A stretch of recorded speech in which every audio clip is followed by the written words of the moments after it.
Warahmatullahi wabarakatuh. Apa kabar semuanya? Semoga teman-teman dalam keadaan sehat dan sukses selalu. Hari ini hari Rabu tanggal 7 Juni ya teman-teman. Jadi ini kemarin ada yang nanya ke saya, Bang, dengan cara open low jika muncul di DSI di jam 11 ke atas apakah masih bagus untuk entry apa enggak? Ya sebenarnya sih kalau saya pribadi belum pernah ngeriset di atas jam 10 jam 9.05 itu ya. Cuman kalau dibilang bisa ya bisa aja ya. Kadang-kadang ada aja yang terbang di jam 10, di jam 9.30 itu baru ada yang terbang gitu. Jadi bisa-bisa aja. Cuman saya pribadi lebih powerful di jam 9.00 sampai jam 9.05 untuk screeningnya ya teman-teman. Kalau entry-nya sih begitu cuan ya bungkus aja gitu. Nah, langsung aja saya jawab di video ini ya teman-teman ya. Nah, ini jam 9.00 udah opening market. Di situ saya udah lagi memperhatikan indeks pribadi saya, ILS, bit overnya masih kurang bagus. Di open low ya. Nah, ini gula sebenarnya saya coba screening yang modified dan tanpa value itu muncul gula ya. Bit overnya bagus dan dia tertinggi di 368 tadi ya. Jadi bisa cuan, cuman saya nanti dulu. Nah, itu yang value muncul Arthur tertinggi di 2700 ya. Jadi bisa cuan, cuman saya nunggu lagi karena kayaknya agak lambat ya, tapi ternyata cepat Arto. Buah, nah ini buah saya nggak ngecek karena memang sahamnya agak lambat ya. Cocoknya buat swing sih kayaknya si buah ya. Nah, ini saya masih memperhatikan gula di sini nih. Cuman saya lihat previous high-nya tuh masih tinggi gitu. Tapi tadi bisa cuan ya. Nah, kalau kayak gitu kan 50-50 ya. Jadi mendingan ntar dulu ya, teman-teman. Nah, di sini saya penasaran sama INDX sebenarnya open low tapi bitnya masih belum bagus. Tapi nanti dulu. Nah, itu DKFT juga walaupun ini bitnya kurang bagus cuman masih sepi gitu dan dia tertinggi di 101 jadi cenderung nggak bergerak. Nah, itu yang value muncul ILS ya. Nah, dia tertinggi di 78. Jadi kalau saya masuk di sini aja bisa cuan ya. Cuan 1% ya kalau masuk di 76 atau 75 bisa 2% ya, exit di 77. Cuman di sini saya kurang begitu suka dengan yang udah bit over kayak gini gitu dan dia tadi rontok tertinggi di 78 jadi ini pucuknya ya teman-teman. Walaupun bitnya 149 lawan 49 jadi hati-hati ya teman-teman. Harus cepat ya tadi sahamnya tuh.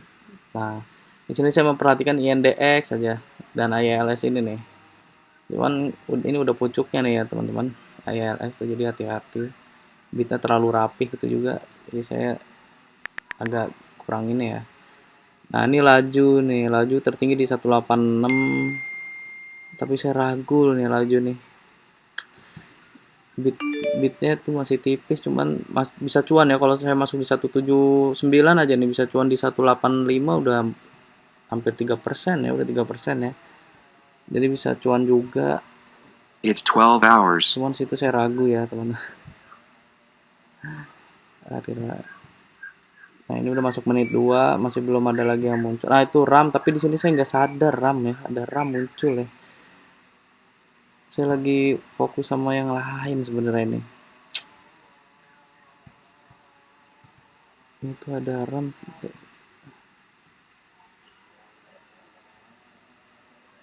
Nah, ini ke Gen, bit overnya kurang bagus, open low, jadi ini. Nah, ini laju udah mulai naik nih.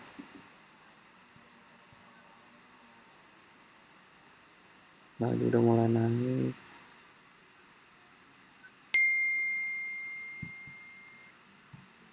Nah, tuh INDX muncul ya. INDX muncul di situ. Nah, ini saya langsung cek INDX. Bit overnya saya lihat juga bagus ya. Nah, cuman di sini INDX lihat ya teman-teman, ini agak sepi juga di sini. Agak sepi.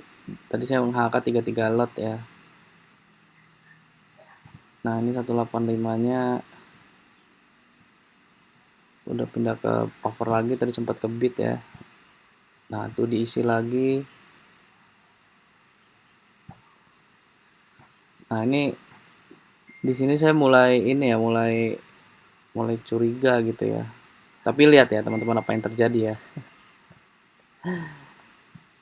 185 kalau kayak gini sebenarnya susah juga ya untuk apa namanya, untuk memprediksi lagi nih akan ditarik dulu apa dibawa turun dulu gitu kan. Jadi saya masih menunggu di sini di 185, pindah lagi ke bid 186-nya nggak ada yang ngerespon gitu ya. Nah, ini yang sebenarnya yang bikin kadang-kadang saya tuh ragu ya, mulai pesimis gitu ya. Karena 186-nya nggak ada yang nge-HK gitu. Beda lagi kalau misalnya 185-nya di HK, pindah ke bid, ada yang nge-HK di 186, terus nanti ada yang ngebuang di 185 gitu. Bulak-balik lah kayak gitu-gitu, nah itu barulah mungkin ini ya. Kalau INDX dilihat dari tanggal berapa ya waktu itu saya trading di INDX, ada yang nge-HK sampai 3 tick ya. Jadi ini juga indeks pribadi saya sih sebenarnya sih. Cuman lihat ya teman-teman ya.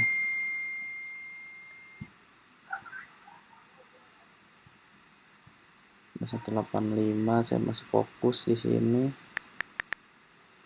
Nah, RAM udah ternyata udah naik ke 630 ya. Saya tadi nggak ngeliat juga tuh RAM tuh muncul ya. Maksudnya kalau tiba-tiba rame kan bagus ya RAM ya. Cuman saya masuknya INDX nih.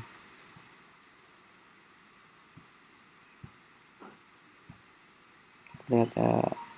Nah, itu nggak taunya saya cek INDX udah turun ke 183 ya, 184-nya udah ngebuang. Nah, kita saya cut loss di situ. Dan tapi ternyata teman-teman dia arah ya tadi di 1147. Jadi saya buru-buru cut loss ya teman-teman. Cuman memang dari sini dia dibawa turun dulu sampai nembus low-nya ke 175 ya. Jadi tadi saya perhitungan saya karena takutnya makin dalam psikologi saya terganggu, jadi saya buang dulu di minus 1% ya teman-teman. Nah, jadi itulah yang menjelaskan kenapa Pak Fir tuh selalu menyarankan untuk 9 RDN karena untuk mengatur psikologis kita ya, begitu kita open low di bawah turun seharusnya jangan buru-buru cut loss dulu gitu kan, cari kontranya dulu. Nah, inilah kalau satu RDN kekurangannya begini ya teman-teman. Nah, ini RAM nih, saya lagi memperhatikan RAM. Di sini saya nggak mau FOMO sebenarnya karena udah muncul di DSI itu di harga 620 ya, dan dia sekarang udah di 645. Wall bidnya bagus sih, bid overnya, tapi dia tertinggi di 745 ya teman-teman. Jadi ya gini lah, kalau saya udah cut loss tuh psikologi sudah berantakan ya teman-teman. Jadi udah nggak bisa berpikir jernih antara dua ya, antara saya nekat sama antara saya takut gitu. Nah, kalau ini saya lebih cenderung psikologi saya takut nih. Saya takut, aduh nggak mau berspekulasi lah gitu lah. Kecuali kalau tadi beda di 620 saya belum masuk indeks ya, mungkin saya masuk di RAM ini nih. Cuma tadi saya nggak ngelihat aja sih. Karena saya fokus dengan kejen tadi ya.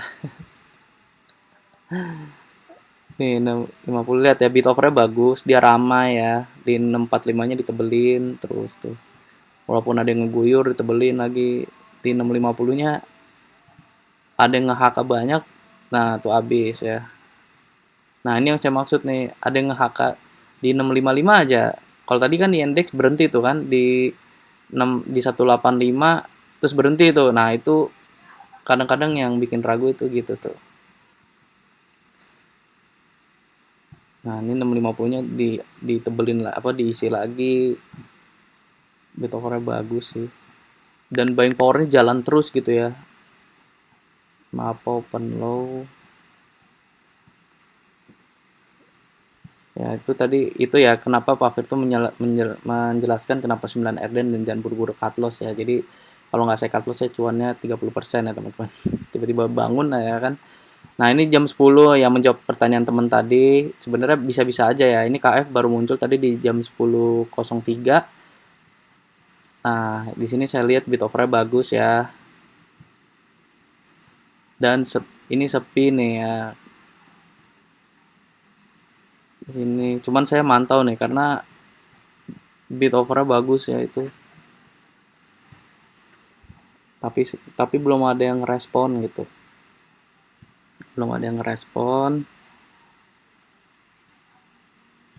Nah, nah 750-nya tuh. Di sini saya siap membeli ya. Saya siap membeli. Nah, ini saya scalping di saham BUMN ya, teman-teman. Ini saham BUMN KF ya. Nah, di sini saya ngelihat di 750-nya belum direspon gitu. Nah, ini saya takut yang kayak takut kayak INDEX tadi nih sebenarnya. Cuman cara bid offernya sih bagus ya. Secara bid offernya bagus. Nah, tuh ada yang nge-HK langsung ke 760, teman-teman. Nah, di sini saya masuk aja di 765 ya. Di 7 iya di 765 saya masuk. Nah, saya udah dapat barang ya itu ya, 55 lot.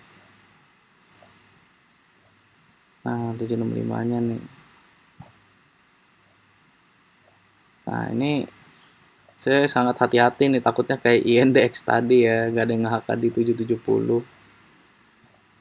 Jadi memang kalau scalping ya begini ya, teman-teman. Nah, tuh ada yang nge-HK mulai ya di 770-nya, dan tadi di 755-nya ada yang nebelin ya. Nah, ini maksud saya, berarti ini kemungkinan akan lanjut gitu tuh kalau ada yang nge-HK ya. Kalau tadi kan 183-nya ya memang dia di situ pucuknya, habis itu dibawa turun dulu baru diangkat ya. Ya intinya jangan buru-buru cut loss ya, teman-teman. Balik lagi ya, teman-teman. Secara pemilihan saham sebenarnya udah bener kan sebenarnya. Cuman ada aja yang dibawa turun dulu, ada yang langsung dinaikin gitu. Jadi ya balik lagi ya apa yang dibilang Pak Fir 9 RDN itu, ya itu gunanya ya teman-teman. Nah, ini saya lagi ngecek nih siapa yang nge-HK tuh berapa lot gitu ya sampai ke 765. Nah, ini saya tinggal menunggu respon dari market ya. Ini balik lagi ke 765 nih.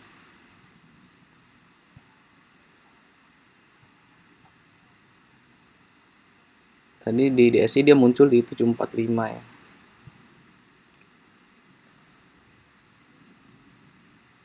Nah, ini 765-nya udah mulai kebit, 70-nya habis ya, 770-nya, dan dia ada yang nge-HK langsung ke 790 ya, teman-teman.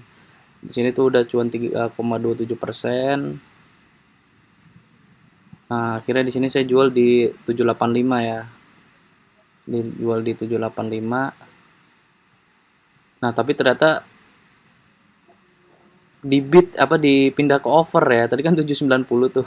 Nah, itu di sini tapi akhirnya ada yang nge-HK lagi di ke 790, jadi akhirnya saya laku ya barang saya.